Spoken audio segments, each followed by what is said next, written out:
Hey guys, please like, share and subscribe कहानियाँ cartoon hubs. Maharana Pratap का नाम भारतीय इतिहास में अद्वितीय वीरता और स्वाभिमान का प्रतीक माना जाता है। उनका जन्म 9 मई 1540 को राजस्थान के कुंभलगढ़ में हुआ था। वे मेवाड़ के राजा उदय सिंह द्वितीय और महारानी जयवंताबाई के पुत्र थे। महाराणा प्रताप का जीवन संघर्षों से भरा हुआ था और उनका सबसे प्रमुख संघर्ष मुगलों के खिलाफ स्वतंत्रता की लड़ाई के रूप में जाना जाता है। अकबर ने भारत के अधिकांश राजपूत राज्यों को अपने अधीन कर लिया था, लेकिन महाराणा प्रताप ने हमेशा मेवाड़ की स्वतंत्रता को बनाए रखने का संकल्प लिया। उन्होंने मुगल सम्राट अकबर के बार बार संधि प्रस्तावों को ठुकरा दिया, क्योंकि वे अपने राज्य की स्वतंत्रता को किसी भी कीमत पर नहीं खोना चाहते थे। उन्होंने मुगलों के सामने झुकने की बजाय स्वतंत्रता के लिए कठिन संघर्ष का रास्ता चुना। 1576 में हल्दी घाटी का ऐतिहासिक युद्ध महाराणा प्रताप और अकबर की सेना के बीच हुआ। इस युद्ध में अकबर ने अपने सबसे कुशल सेनापति राजा मानसिंह को भेजा। महाराणा प्रताप के पास एक छोटी सेना थी, लेकिन वह पूरी तरह से आत्मविश्वास और वीरता से भरी हुई थी।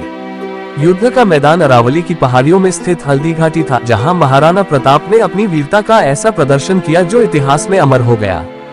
युद्ध की शुरुआत में ही महाराणा प्रताप ने अपने प्रिय घोड़े चेतक पर सवार होकर शत्रु की सेना पर आक्रमण किया। चेतक भी महाराणा प्रताप की तरह साहसी था। उसने अपने राजा को युद्ध के सबसे कठिन क्षणों में भी कभी निराश नहीं किया। एक घटना विशेष रूप से प्रसिद्ध है, जब चेतक ने घायल होने के बावजूद महाराणा प्रताप को युद्ध के मैदान से सुरक्षित बाहर निकाला। चेतक ने एक नाले को पार कर महाराणा को बचा लिया, लेकिन उसकी वीरता का अंत हो गया और वह वहीं शहीद हो गया। हल्दी घाटी का युद्ध भीषण था और इसका कोई स्पष्ट विजेता नहीं निकला, लेकिन महाराणा प्रताप की बहादुरी और स्वतंत्रता की चाह ने उन्हें इतिहास में अमर बना दिया। हालांकि अकबर की विशाल सेना ने भारी नुकसान पहुंचाया, महाराणा प्रताप ने कभी हार नहीं मानी। वे युद्ध के बाद भी मुगलों के खिलाफ लड़ते रहे और जंगलों में रहते हुए भी अपने राज्य को पुनः प्राप्त करने की कोशिश करते रहे। महाराणा प्रताप ने एक साधारण जीवन जिया। उन्होंने कभी भी राजा होने का सुख नहीं उठाया और अपने लोगों के साथ ही कठिनाई भरे जीवन को स्वीकार किया।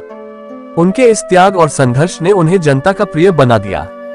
अंततः उन्होंने 1597 में अपने राज्य को पुनः संगठित करने और अपने शत्रुओं को हराने में सफलता पाई। महाराणा प्रताप की कहानी एक प्रेरणा है कि कैसे स्वतंत्रता, स्वाभिमान और दृढ़ संकल्प से किसी भी चुनौती का सामना किया जा सकता है।